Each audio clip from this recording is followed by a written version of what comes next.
been a while. The last show we did was a college football special. We did our end of the year bowl special with the coaches. Tonight we go a different route. We go the road to the Final Four. We got three special guests tonight. I'll have Coach Medicis on in a minute. Coach Pasiak will join us in just a moment. We got Coach Rutherford on as well. If you're watching on YouTube, hit the subscribe button. If you're watching on Facebook, LinkedIn, or Twitter, if you have any questions for the guys tonight, you want to interact with the show, place your comments in the box, and then we'll interact as best we can tonight. We'll bring some of you guys on throughout the show. We'll try to go an hour, even though I think the four of us can probably talk college hoops for a good 2 to 3 hours, but we're going to keep it locked on for 1 hour tonight. So without further ado, let me bring on the crew for tonight. What's going on, gentlemen? What's going on, Rock? How you doing, Rock? Good. So we got Coach Pasiak on, we got Coach Rutherford on, and Coach Medicis is still trying to play around with getting his face on the screen, but I think I see enough of him on Sundays and throughout the week. So it's probably good I don't see him right away, but I know you're working on it, Nick. I'm trying. We'll see what we can do. So you guys, let's dive into this thing right away. I want to get your guys' thoughts on when the initial brackets came out. I know a couple things that I just wanted to talk about, and we'll go from there, is when I first saw the brackets come out, the first thing I said was the West region, however they came up with that region is brutal. Kansas, UCLA, Gonzaga, UConn, and UCLA I know has the injuries. But then I saw the Rick Pitino and Iona going to play Connecticut. All that talk about maybe Coach Pitino going to St. John's, getting back in and playing in upstate New York. So when I originally saw it, I said, wow, how did they put this thing together? But Coach Pasiak, what were your initial thoughts? Well, I think, it's really interesting in that bracket. You don't know how Kansas is going to react. Bill Self was in the hospital, and, Kansas at their best, is a top, 3 or 4 team in the country. But, they also could be a team that's a little bit disjointed right now. And like you said, I think, really intriguing. I know we're going to talk about intriguing matchups later, but I think St. Mary's and VCU, I think, is a really intriguing matchup. And the winner of that, could be a little bit of a spoiler in that region. But, I agree with you. I think that region is, probably 1 to, 7 or 8 really strong.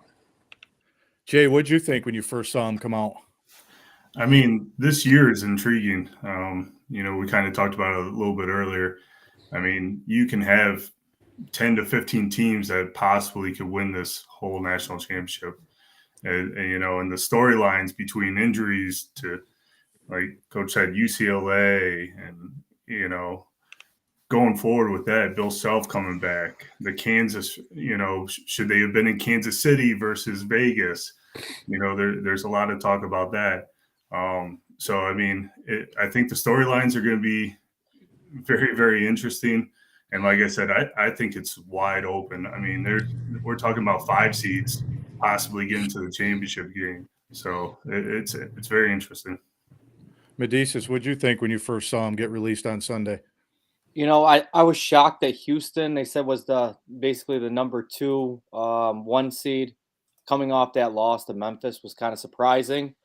I had teams like Utah State that were kind of bubble teams. Some people had them out of the tournament they were in, and they weren't even in the first 4 games. So I thought that was intriguing. But I thought they did a great job for the most part. And there's a lot of intriguing matchups. That Iona game is, in Albany against a Big East team, and rumors to St. John's. So I think there's a lot of good matchups, and I'm looking forward to it because for the first time, you're not saying this is, Kansas, Gonzaga, and North Carolina, Duke. You're saying, I don't know who's going to win this. There could be 3s, 4s, 5s coming out of every region. It's not one of those tournaments where you say, all right, I'm going to push all 4 1 seeds to at least the Elite 8. I mean, you could see 1 seeds get knocked out as early as the second round. So I think it's really going to be an interesting tournament. Guys, when I saw these 1 seeds, I was really surprised to see that Texas didn't get a 1 seed after going through the Big 12 tournament. I know Kansas has played well all year, but when I originally saw these, I didn't have a problem with Alabama. I didn't have a problem with Houston, even though a lot of people, the conference that Houston's in, everybody said, they really haven't been challenged. I think Calvin Sampson's done a really good job at Houston. I think they can beat anybody. They defend, they're long. But the one question I have is I'm not 100% sold on this Purdue team. And when you listen to all the ESPN guys and all the Jay Billises of the world, I don't think anybody has Purdue go into the Final Four, and they might have the Player of the Year and Zach Edey. Were you guys surprised a little bit to see Texas wasn't a 1 seed over Purdue or somebody else in the field? Coach, I'll start with you. Were you surprised at all? Were you good with the 1 seeds? I was a little surprised, especially I probably, if it was left to me, probably would put Texas in there. But, I'm not sold on Purdue either, to be honest with you. If you were just kind of ranking them on merit, I probably would lean towards the Texas in there. I think Purdue probably, could be one of the more vulnerable 1 seeds in the early going. Yeah, and Jay, the other thing is a lot of people said, if Purdue would have lost to Penn State in the Big Ten, do you think that would have moved Texas or somebody else into that one line if Purdue should have lost or would have lost in the Big Ten title game? Oh, absolutely. I mean, you look at the gaps between 1 and 2, and this year it's very, very minute, between the 1 seeds and the 2 seeds. I mean, you can make a case for all of them to switch and go vice versa based on, how the whole year, when you look at whole year schematics of it. But I mean, you can't sleep on Purdue to go through the Big Ten, win Big Ten regular season, and win the Big Ten tournament. I mean, that's not easy to do in the Big Ten. So, and they're top 5 in scoring, and you got probably the Player of the Year. But yes, I do think they're one of the definitely most vulnerable 1 seeds out there. Nick, I asked you on Sunday, and Coach, we talked about this, and you can jump in on this too.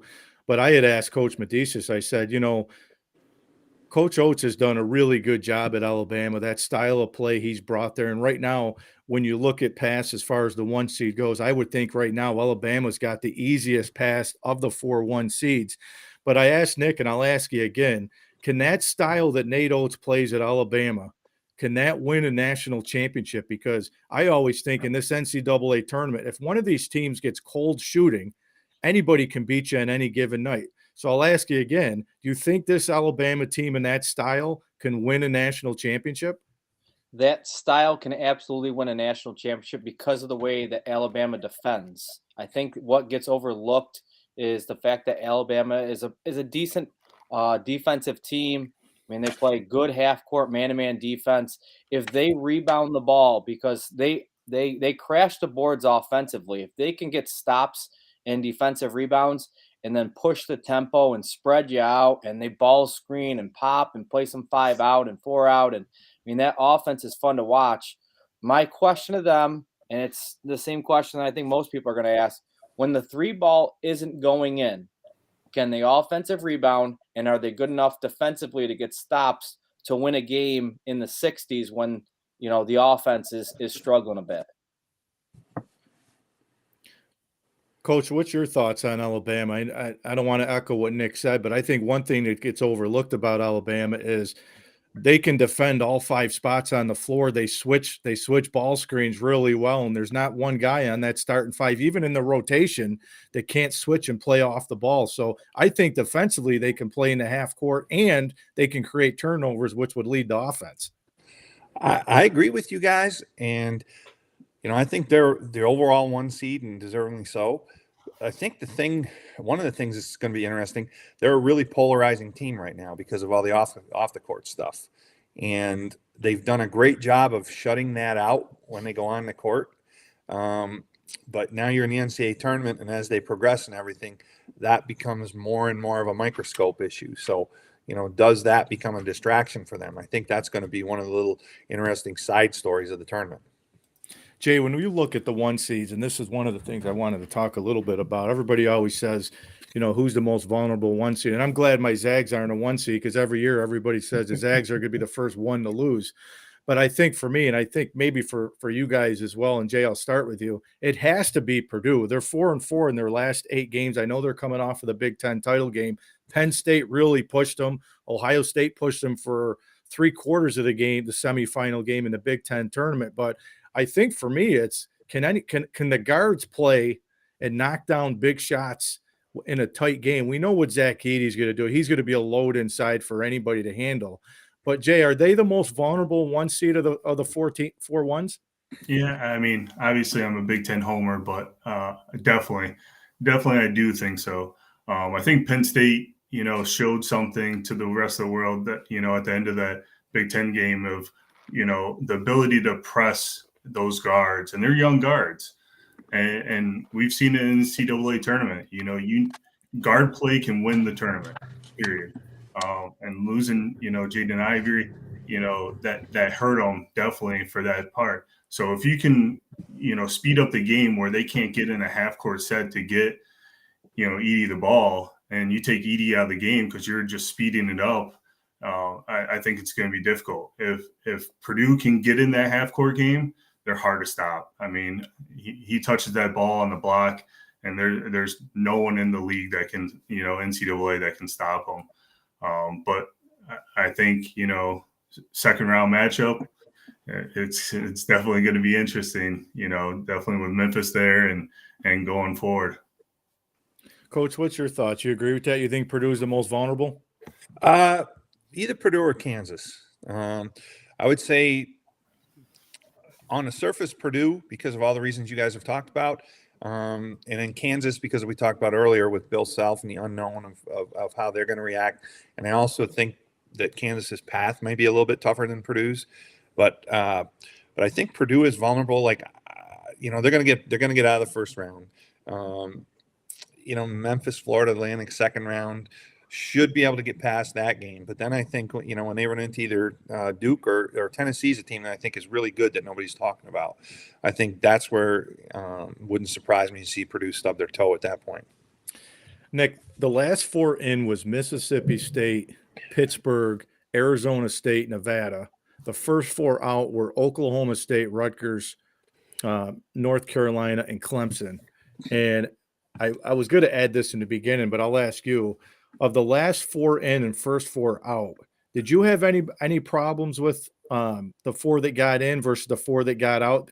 Would you have put any of the first 4 out in over one of those other 4 teams?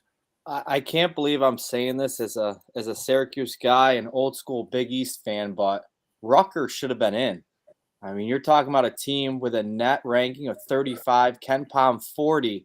I mean, if you're watching all throughout the year, I think Rutgers was clearly good enough to be in the tournament. So, I mean, that would be the biggest argument that I can make. I thought for the most part, I thought they got it right. I thought, there was a clear divide between the teams that got in and the teams that didn't. And I thought, the only one that kind of surprised me was Rutgers. Coach, what'd you think? Were you okay with that, or one of those teams should have gotten in? I was okay with it, and my general philosophy, I mean, you lose 13, 14 games, you got no gripe. It's at the end of the day, and I really loved the explanation. Nevada was the last team in, or the last team to get in. Oklahoma State was the first team out, and I really loved the explanation that the chair gave the other day about, Oklahoma State.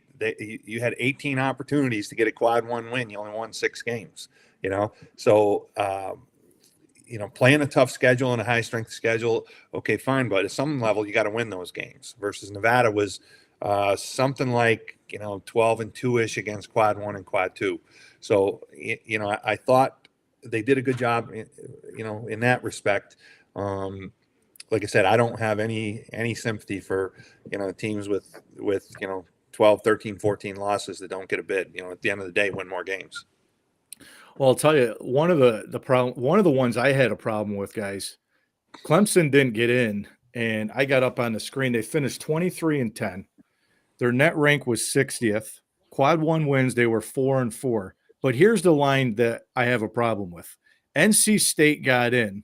They had a better net rank. Clemson beat them 3 times. 2 of those games, they beat them by 20. And then the third time, they beat them by double digits. If you're Clemson, how could you look and say, how does NC State get in that was 1-8 in quad 1 wins versus me that was 4-4? Jay, how did they get in over Clemson?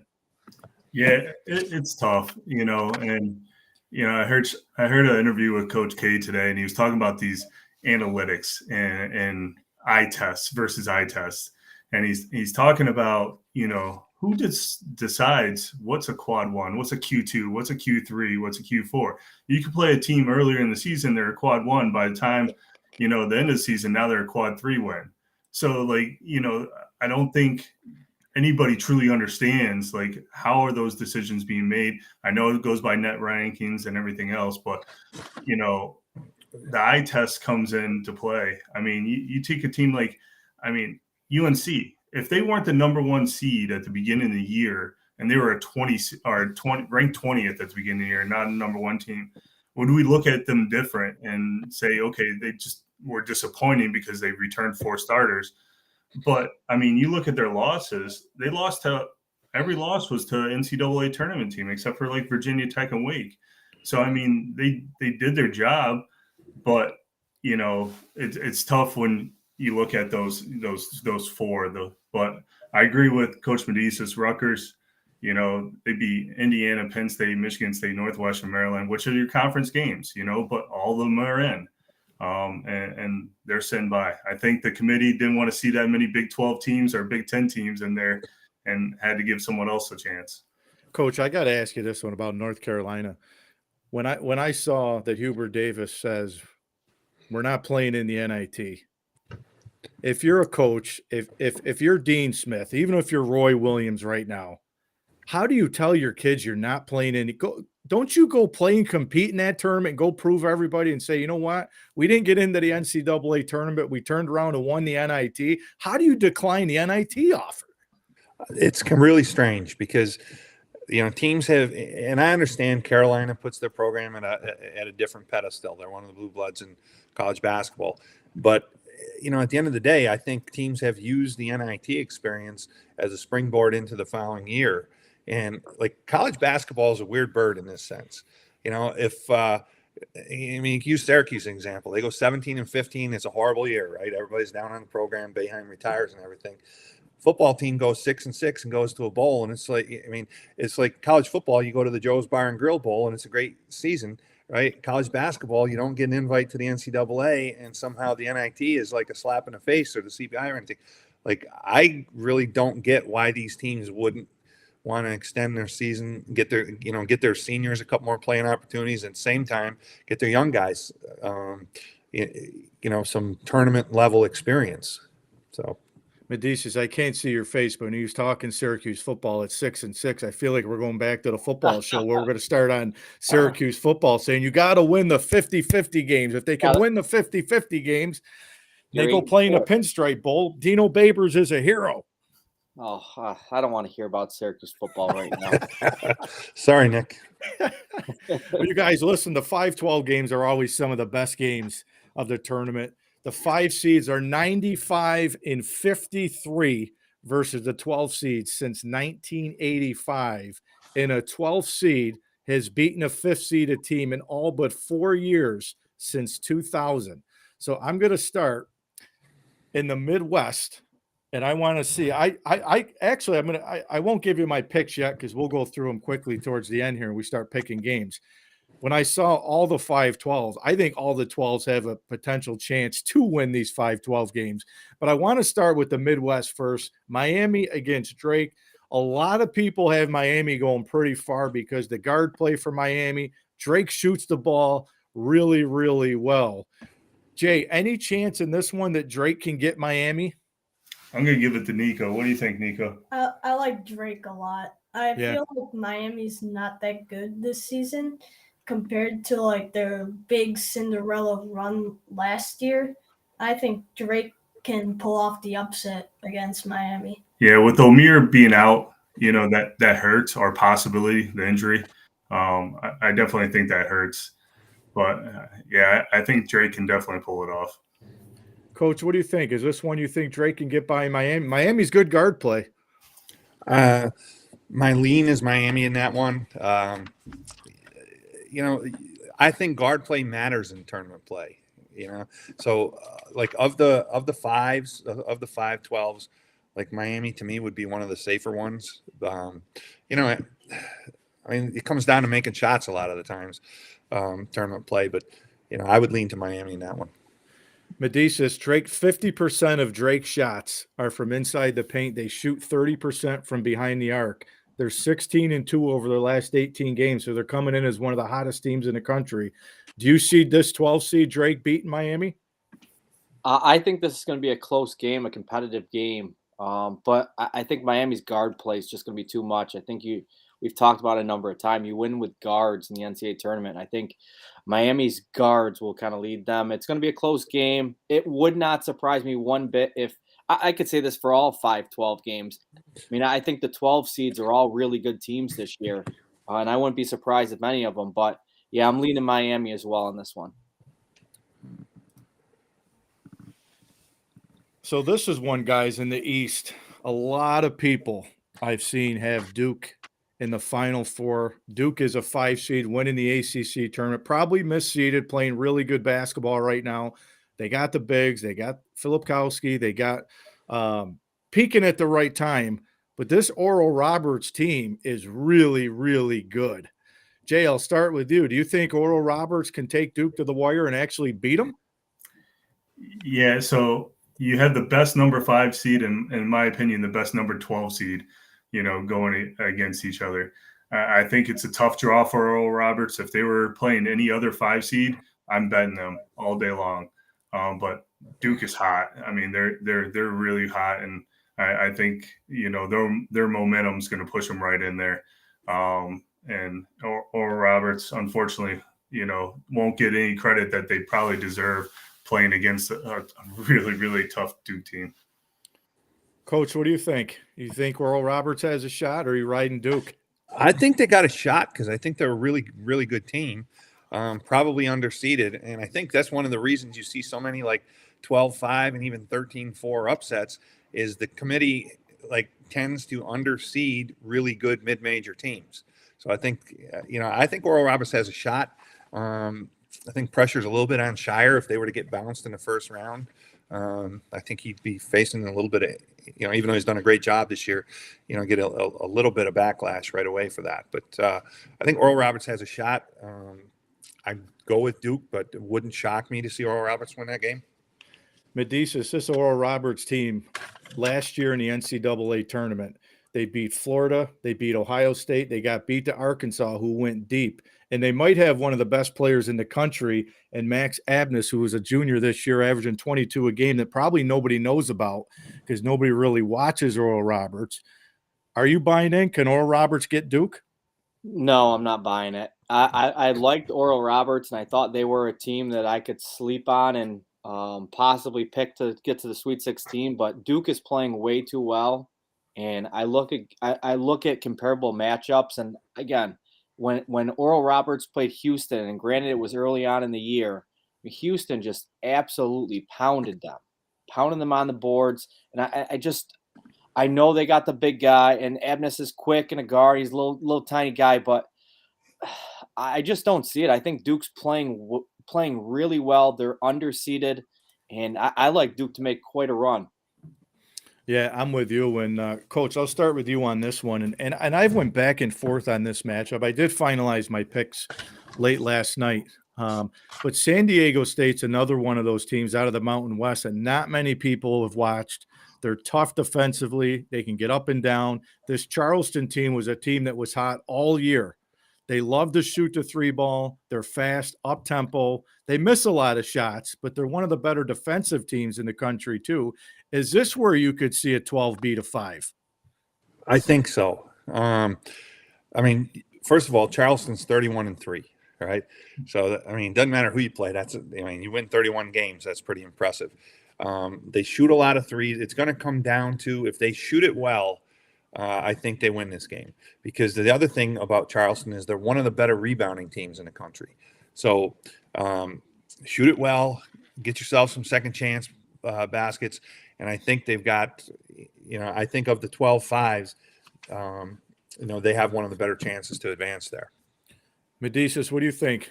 This 12 got a chance? Yeah, absolutely. I think they got a chance. I think San Diego State's probably the weakest of the 5 seeds. And I think, like you said, Charleston shoots the ball. They get up and down. I mean, they played North Carolina close in the beginning of the year. Again, 31 wins is not by mistake. I mean, the team knows how to win. And, I think San Diego State, like I said, is the weakest of the 5 seeds. And again, Charleston, I could see them win a couple games. Jay, what do you think? I like Charleston. They didn't shoot very well in the conference, and the conference tournament, they still won. One of the notable things, which is big for the tournament, is they're 11-2 in games decided by single digits. That's going to go a long way in tournament play, because there's going to be close games, and they've been in those close games and been able to overcome and win. But like everybody said, if they shoot the ball, they're going to, Coach Medicis said they can win a couple games. Guys, out west, you got St. Mary's out of the West Coast Conference, which I always joke because I'm a Zags fan. There's Carolina, Duke, there's Ohio State, Michigan in football, and there's Gonzaga and St. Mary's. I'm tired of seeing St. Mary's, but I love the job that Randy Bennett's done there. I think this is a really bad matchup for St. Mary's just because VCU is going to pressure them, and St. Mary's really struggled with Gonzaga's half-court press. They struggled through the West Coast Conference tournament. Jay, I'll start with you. Can VCU slow down St. Mary's and beat St. Mary's? What do you think, Nico? I think St. Mary's is better than VCU. I don't like VCU at all. That's a technical way. We can go with that. Yeah, I mean, if they can slow them down, which no one has been able to slow, St. Mary's slows down the game. So, if they can speed them up, which no one has been able to do, then yeah, I think it'll be a closer game, but I think it'll be a little bit too tough for VCU. Coach, what do you think? I think these are two completely different style teams. The better style, I think the press by VCU is going to hurt St. Mary's in this game. Yeah, I mentioned this game before. To me, it's one of the really fascinating games because of the contrasting styles. St. Mary's, on the one hand, they turn the game into a grinder a lot of the time, but they have a more athletic team this year than they've had in some of the past years. So they may be a little bit better equipped to deal with that. But, Gonzaga really put it on them. And, VCU is going to come after them with pressure and everything. And if they can speed them up, I think VCU's got a puncher's chance in this game. St. Mary's is funny. That's a team that if they can get past this game, I can see them winning 2 or 3 games as we go along. But I think this is a really intriguing and really dangerous matchup for St. Mary's. Nick, what do you think? Well, I'm a VCU guy. I'm a Shaka guy. So the easy pick would be to say VCU, but I think St. Mary's gets them. I think the Gonzaga game was a nice wake-up call. And I thought the A-10 as a whole was down big time this year. So I think VCU kind of they worked their way through the A-10, but I just see St. Mary's as too good a team. And I see St. Mary's by double digits, unfortunately. The A-10 must have been down, Nick. My Fordham Rams were 26-7, I think, out of the A-10. So they must have been. I got to give a shout to them. You know that. Absolutely. So you guys, in the West, I want to try to get what you guys feel is one of the more intriguing matchups in the first round. In the West, I love the UConn-Iona game. A lot of people have UConn going far. I think Jay Billis, I saw his bracket. I think he's got UConn winning the national championship. Iona, Patino plays good in upstate New York. They've been in the NCAA tournament 2 out of the last 3 years. They've won 14 in a row. Coach, can Iona beat UConn? Can they? Yes. Will they? I don't think so. It's a tough call because, on the one hand, Patino might have 1 foot out the door.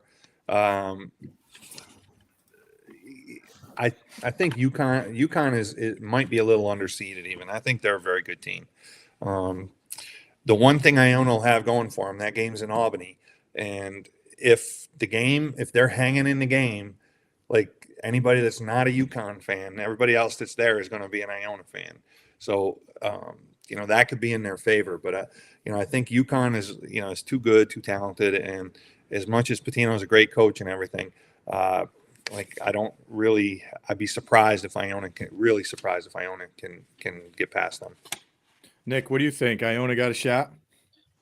No, I don't think so. I would love to say they do, but UConn in Albany, they got Andre Jackson. We played against at RFA out at Albany Academy. He's an Albany guy at UConn. Um, I think there's going to be a huge crowd there for him because he's a semi-local guy. So I think UConn rolls, and like you said, I think UConn could easily make a run. They're that good. I think they were really undervalued and underseeded. I think they were, I saw some people talking about a low two. But yeah, I think Iona might have been seated a little high because of the Patino name, and I think UConn was seated a little low. So I just don't think it's a good matchup for Iona at all. Jay, what's a matchup in the West you were looking forward to? Arkansas, Illinois, obviously. I mean, like Coach had said, Kansas is vulnerable, so whoever comes out of that game has a chance against Bill Self. And it would, obviously, I'd love to see Illinois go against their former coach and see what we can do. But they're very similar teams, Arkansas and Illinois, both up and down throughout the year. Illinois beat Texas, UCLA. So, I mean, it could definitely be an interesting game because of the next round and the implications in the next round going up against Kansas. Yeah, I mean, Arkansas was preseason top 10, I think. So, I mean, them seeded in this 8-9 game, that's a dangerous matchup if they get by and they face Kansas, because I think Arkansas can beat Kansas. I have Arkansas beaten your Fighting Illini in the first round. I think they're too athletic, and I think their press, their style of play is going to give Illinois some trouble. But, Coach, the Midwest, is there a matchup in the Midwest that intrigues you the most? Well, my heart's with Colgate, so I'd love to see Colgate give Texas a game. I just think that's a really, really tough draw for the Red Raiders, unfortunately. The rest of the games out there, Kent State and Indiana is a little bit fascinating to me. I think Indiana will get by that, but I think Kent State's probably a little better than people realize. That might end up being kind of a fascinating game. Yeah, Coach, I actually have Kent State beating Indiana. Kent State's been battle tested. They led at Houston. They led at Gonzaga. They're 10-1 down the stretch. They might have one of the best players in the country, and Sincere Carey on that team. I think Kent State beats them. I'm disappointed in Indiana because Indiana came in this year with all the preseason hype, all the accolades. I think they were preseason top 10 as well. Now, Indiana is a team, I think if they get hot, I think they can beat anybody. But this Kent State team is going to be battle tested. They're not going to be scared of the name on the jerseys when they play Indiana. So I'm with you. I like that game. Jay, who do you got? I like that game too. Like you said, Indiana has been up and down all year, and Kent State can definitely play, and they can surprise some teams. Penn State A&M is another one. Penn State's coming off a great run in the Big Ten tournament. They got one of the best players in the Big Ten, and they have good guard play. So, I think they can upset Texas A&M definitely. Medicis, who do you like? Who's your intriguing matchup? Well, I'm thinking the winner of that Texas A&M Penn State game taking on, we hate to say it because Langle is our guy, but taking on Texas, I think Penn State's hot and Texas A&M is good enough to make a little run if shots go in. But I think the real thing in the Midwest is what's the status of Marcus Sasser? I know he's probably going to play, and if he does sit for that first game, they're good enough to get by. But Bruce Pearl and Auburn could be sitting there 2 days later, and is he 100%? Because that's a team, that's a style that can kind of match the physicality of Houston. So I think there's a couple intriguing games. Jalen Pickett, I don't know if anyone's playing better than him right now with Penn State. He basically put them on his shoulders the last, month or so. So, I could see Penn State winning a game and possibly giving Texas a run. But the status of Sasser is huge because, I could see Houston as a Final Four, maybe a team that could be, winning a national championship, or a team that could get knocked out in that second game by by Auburn or Iowa. So I think his status goes a long way in the success of Houston. You know, Coach, you mentioned the Colgate. And I think we're all pulling for Colgate. And when the brackets came out and you saw that matchup, it's like, ugh, anybody but Texas. But again, Colgate's got one of the best 3-point teams in the country. I just think they're running into a juggernaut in Texas. But, you know, I hope that the Red Raiders and Coach Lango, who, by the way, is mentioned for the Notre Dame job. So we'll see if this is his last game potentially at Colgate. So we'll see. Medicis, I'll start with you in the East. What's an intriguing matchup you're looking forward to? I really like the Memphis FAU matchup. I mean, FAU 30 plus wins. I mean, having a great year. And then all of a sudden, Memphis, if you watch that game against Houston, they just looked at another level. I mean, they were playing as well as anybody in the country. And if they shoot the ball like that and can put the ball in the basket the way they did early on against Houston, that's a team that's good enough to make a Final Four run. So I think that game as an 8-9 matchup is very intriguing. And again, we talked about Purdue's a vulnerable number 1 seed. So I'd like to see that matchup because I think one of those two teams could knock off of Purdue in that second round. Coach, what do you think? Who do you have in that East? Well, for selfish reasons, I'm really, the Vermont Marquette game. We played the Catamounts and know those guys pretty well and everything. I think like Colgate, though, Vermont that's a tough draw for them. A lot of the projections had Vermont being a 14. They put them in a 15. Marquette's going to be a really tough draw. From a really interesting matchup standpoint, I'm with Nick. I like the Memphis Florida Atlantic game. I think that's a game that it's be really interesting to see how Florida Atlantic plays on that stage because I think they're a very good team. And, Memphis was, great in the conference tournament. So that would be my interesting game in that bracket. Jay, who you got in the East? What games intrigues you? I'd like to see how Kentucky turns around. They're playing better at the end of the year, pretty hot. Coming off a year of losing to St. Pete's last year.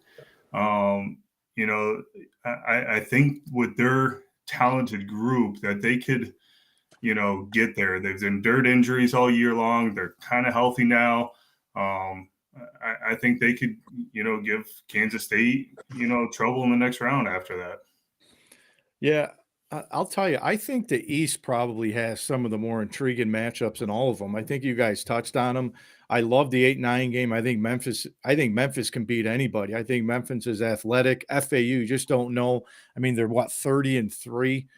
You just don't know how good FAU really is. We talked about the Duke and Oral Roberts game. But I think the one, Coach, you mentioned it earlier. There's not a lot of people talking about Tennessee. I think that Tennessee team, if they get hot, I think Tennessee can get to the Final Four. And Louisiana shoots the ball well. So I think that's going to be a high-scoring game. But I think there's a lot of good matchups coming out of that East, guys. Jay, I'll start with you in the South. What game do you like in the South in that opening round?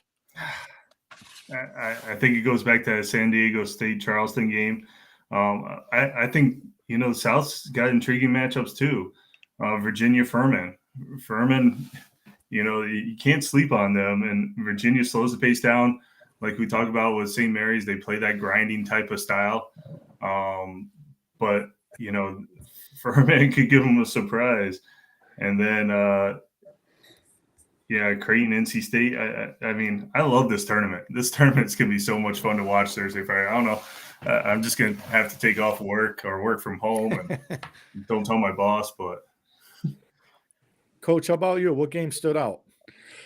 I'll tell you the one that Virginia Furman, from the standpoint of Virginia plays a style of play that they always – because of the pace they play at and the way they play, they got a chance in every game, but they also give the other guy a chance in every game.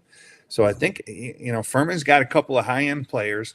I think it's a game where Furman could stay in the game, and then you make a couple plays at the end, you got a chance to win it.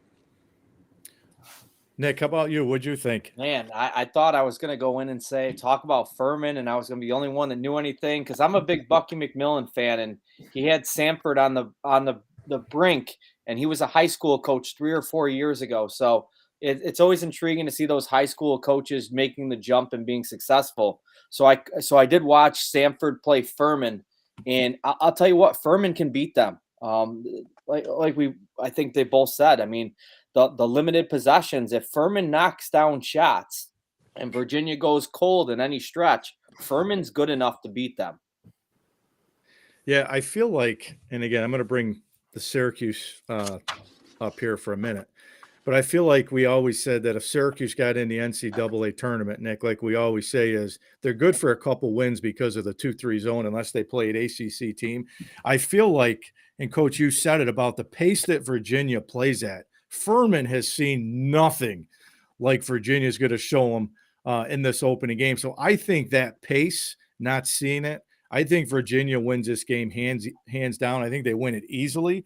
But there's a couple games. We talked about the San Diego State game. One of the games I want to see, that Missouri-Utah State in that 7-10 game, I think both these teams can get to the second weekend. I think both those teams can give Arizona a game.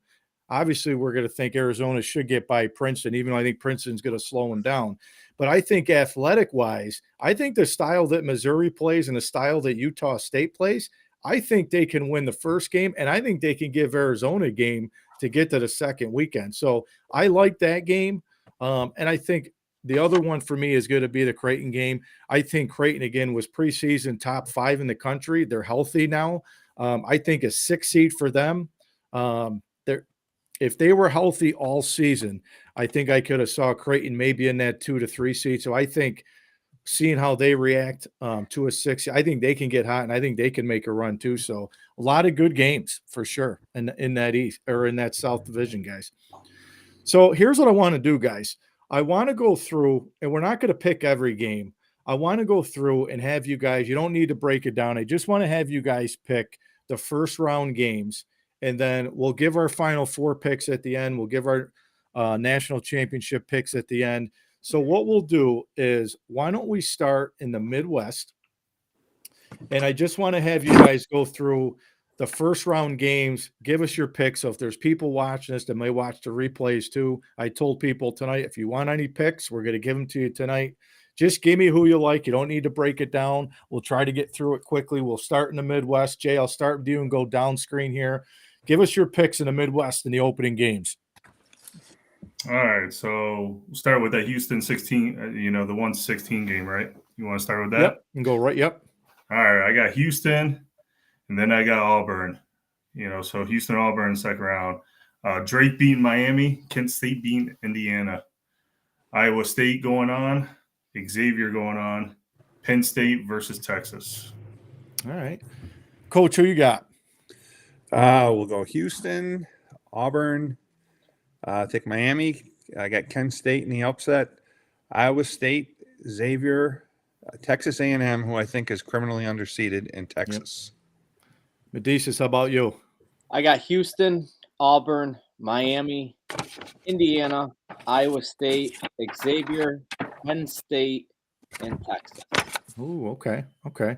Well, I'm pretty close to Coach P here. I got Houston, I got Auburn, I got Miami, I got Kent State, I have Iowa State, I have Xavier, I have Texas A&M. I think Texas A&M can win too. And then I have Texas beating Colgate. So Medicis, we'll start with you and go the other way. Let's go with your self picks in the first round.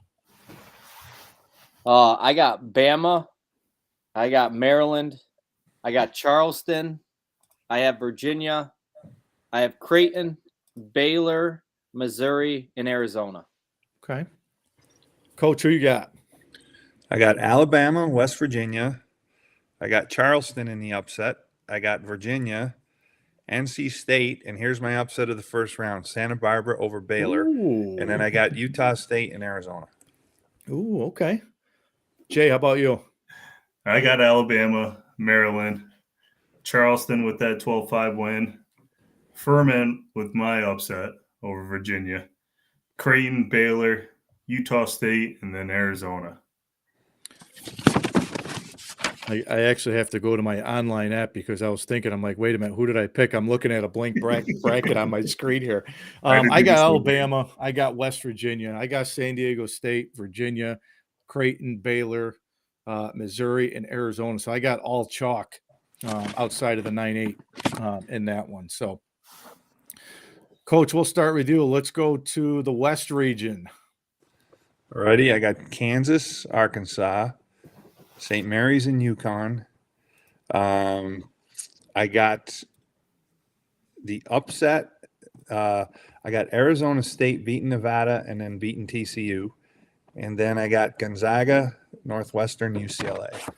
Oh, okay. All right. Jay, who you got? I got Kansas, my Fighting Illini going on. St. Mary's, UConn, TCU, which I think can make a run.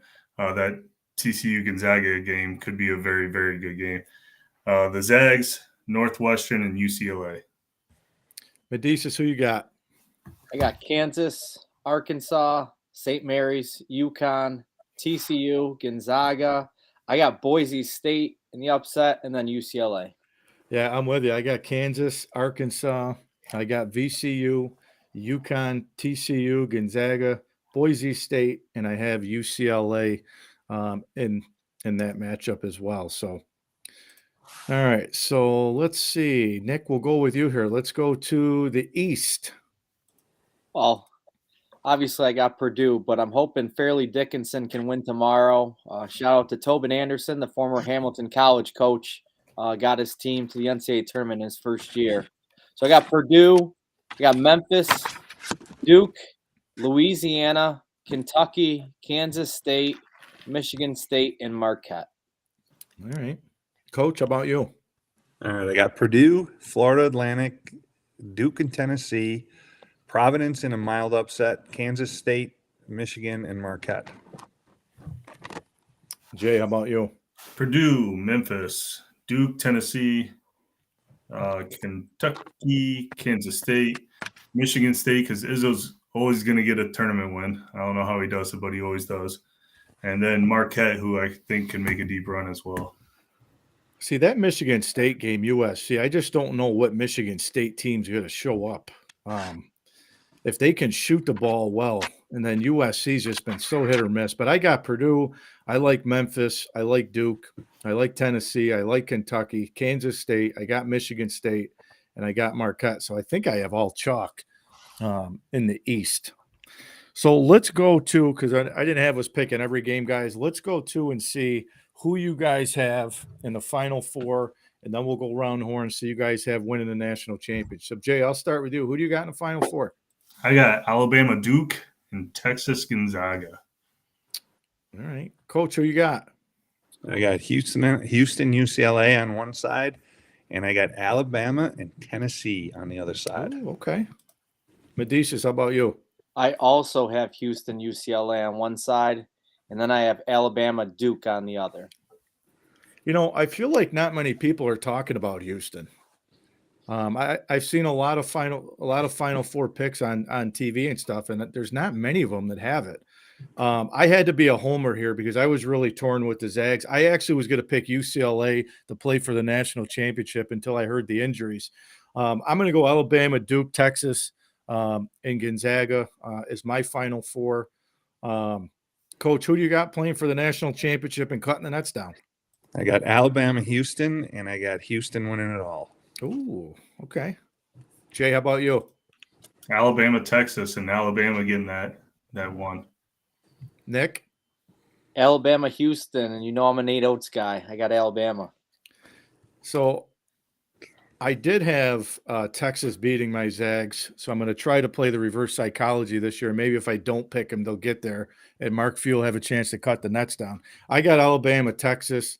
I think Alabama wins the national title. I was really back and forth because I was like, I just don't think that Alabama can put together, 6 games you got to win this whole thing with that style. But I think they're the best team in the country right now, playing the best right now of anybody. So I'm going to go Alabama.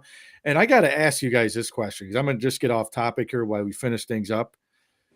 And Nick, we talked about this on Sunday, and I'm going to draw a blank here. The Texas coach Yes. How does he not get this job when this season's over, Coach? He's got to get this job, doesn't he? Well, that's what we talked about, and we brought up Andy Kennedy from years ago, where we thought it was a done deal that he'd get the job, the Cincinnati job, and he ends up at Ole Miss. He's going to be a head coach somewhere. He's done a heck of a job at Texas, and obviously should be the front runner. But Texas is such a high profile job that if you struggle or lose early on in the tournament, your whole regular season's been erased. So I think if they make a deep run, heck, if they're getting the national championship game, I think it's a no-brainer that he's your coach next year. But again, it's Texas. They want that high-profile, sexy name. So I think a lot will depend on how Texas does in this tournament. Coach, what do you think? Should he get this Texas job? Well, I think Nick kind of hit it on the head. It's a little bit like, this is dating myself a little bit, but when Steve Fisher took over for Frieder, and everybody, Fisher should get the job, Fisher should get the job. They go on to win a national title, and then finally Bo Schembechler gives them the job. So, I think if Texas gets tripped up early, all bets are off. But I think if they make a reasonably deep run, I think, it would be hard to believe that they wouldn't go to them. I just think that when you look at what happened there with Chris Beard and, this guy steps in and, the thing is everybody will say these are Chris Beard's kids, but he had to play into recruiting some of these kids to play there. To be Big 12 Coach of the Year, win the Big 12. I know they're going to go in, and if they were to lose in the first 2 rounds, that probably everybody will say, okay, we got to go try to get Rick Pitino or a big name. I personally think this guy's done enough, win or lose, that he should be the job next year coming in there. Texas has screwed up everything. Texas screwed up their football coaches, can't stay there. They have all these issues now with the basketball program. I just think what the guy did and see these kids, how hard they play for him, I think he deserves the job no matter if they lose early. But I know it's what have you done for me lately, and if they bow out early, I don't disagree with you guys. I just think the overall body of work, I think he deserves it. But like you guys said, he'll be coaching somewhere next year, but I think his kids go to bat for him, and I think he's your coach next year. But we'll have to wait and see what happens. Last but not least, guys, I just wanted to bring up here while we finish up. We got a few minutes. Coach, I just want to start with you at the Syracuse and Coach Autry getting the job, taking over for Coach Boeheim. Nick and I talked about it on Sunday at the radio of how Syracuse handled this thing. What were your thoughts on it? When everything initially broke, the way they communicated it, and Jim Boeheim in the press conference, then the kind of poorly worded release and everything. I mean, it seemed pretty apparent that it wasn't Boeheim's decision, that they were pushing him out, which is really unfortunate. And I'm glad that at least for public consumption, they appeared to kind of smooth things over and had the press conference the other day, and Boeheim's gone on media and said he's comfortable with retiring and everything. So you hope that what he's portraying publicly is really the case. For a guy that has done what he's done for the length of time he's done at Syracuse, you would hope that he's at peace with the decision and everybody's kind of good with things. Autry getting a job, no surprise that they stayed in-house and hired a Syracuse guy. I think, he kind of became the heir apparent when Hopkins left. It would have been Hopkins, obviously, and, now Autry became the next guy up. And, I think moving quickly, they already, they landed a big transfer with J.J. Starling coming home. That's it's a good basketball thing for them, and it's also a good PR thing for them to get the local guy coming back and everything. So things are in a lot better place, I think, now than they were in the day or so after Syracuse got bounced in the ACC tournament, and the way things kind of were sitting with Boeheim, and I thought was very polarizing for the community as a result. Jay, do you think anything different? No, not much. Like Coach said, I don't think they handled it great at all. You got a guy that gave 47 years of his life to that program. His name's on the court, and it kind of went out like that. And like Coach said, they did some recovery efforts to make it look better, but it wasn't the best way to handle it for a guy that's given everything to that area. And I'm not a huge Boeheim fan the last couple of years. And I thought he should have probably just, left after Buddy left. But he's stubborn, and he wanted to get a winning record to get out of there, I think.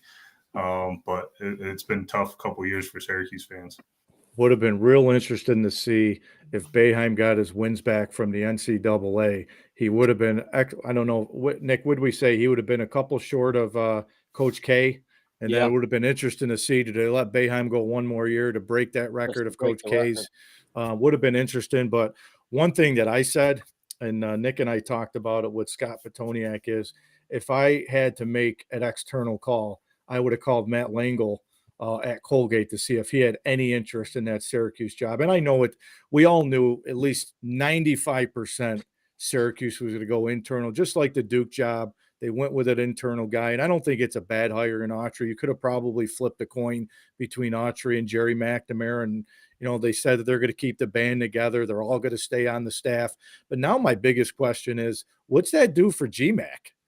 I mean, is GMAC going to stick around there now for 5-6 years if they give Autry 5 years, or is GMAC going to go to Mike Hopkins' route and look for a head coaching opportunity? Mike Hopkins is lucky to survive one more year. They're going to let him come back for another season, but the writing's on the wall for Hopkins is if he don't have a good year next year, he's probably gone. So, Coach, I'll ask you, I mean, does that do anything to GMAC? Does he look for a head job over the next few years? Well, I don't know if his aspirations are to be a head coach, presuming that Autry has some level of success at Syracuse. I think GMAC being the next head coach at Syracuse is not in the cards because either Autry has success and he's there for the long haul, or if he doesn't have success, they're not going to move a guy off the staff into that job. So I think if he wants to be a Division I head coach, he might have to make a move or two.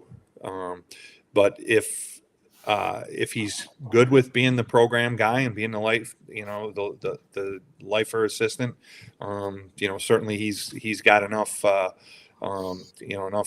credibility built up at Syracuse that he can stay there as long as he wants. Nick, what do you think? He takes another job down the road? Yeah, I think to echo what Coach Pazak was just saying, I mean, he's not going to get the job at Syracuse anytime soon. You screw up once with this Autry thing and they struggle, they're not going to go internal again. So they're going to go outside. And if Autry does really well, he's going to be there for a while. So I think, if he wants a head coaching job, he's going to have to leave the program. And realistically, it might take him staying on for a year or two and being the main assistant and seeing the success that Autry has and he has leading him to a bigger job. But we'll see. I mean, he might say, "Hey, I'm a Syracuse guy for life," and want to sit on the bench and be part of that Syracuse brotherhood, that family that they have. So I think we'll find out a lot in a year or so to see if he jumps ship or sticks around for a while. Jay, I can't end the show without your son Nico didn't give us his Final Four pick. Who's he got? What do you got, Nico? I got Alabama, Duke, Houston, and UConn. Okay. Who you got winning the national championship? I got Houston winning the championship against Alabama. Oh, okay. All right. Well, you guys, I hope you guys had fun. I tried to take this to a 1-hour show, so I kind of bounced around a lot. I wish we could have did it for 2 to 3 hours, a whole show, but unfortunately, I only had an hour tonight. Coach, I know you come on the radio with us. You've been good to me over the years for coming on. We love talking hoops with you. I know we'll get you on Sunday, one of these weekends to talk some tournaments. So I appreciate you as always. Well, it's great to be on tonight. I was actually supposed to be in Albany watching Bruce Springsteen, so that didn't happen for a couple of reasons. And so, next best thing is talking hoops with you guys. So appreciate you having me on tonight. No problem. Jay, thank you. I know first time you've been on with us, and good to have you on. You did a good job, and I appreciate it. And Nico, we got to get you in the studio on Sunday, one of these mornings when we don't have any AU hoops. So over the next couple of weeks, we'll get you in for the full 2 hours. All right. All right, I'll let your dad know when, and we'll get you in. Medicis, I see enough of you, so yeah, I was gonna say. I appreciate you. Yeah, hey, it was fun. It was a blast. No, it was, guys. Happy March Madness. We'll get home just in time to watch some of the first four tonight. So I appreciate it, guys. All right, take care, guys. Thanks, Rock. All righty.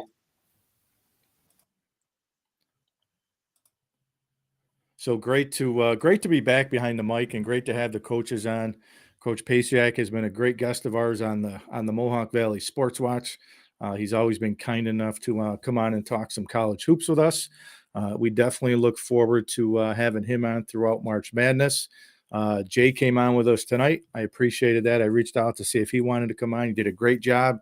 Coach Medicis always comes on with us. He's always on the Mohawk Valley Sports Watch with us on Sundays.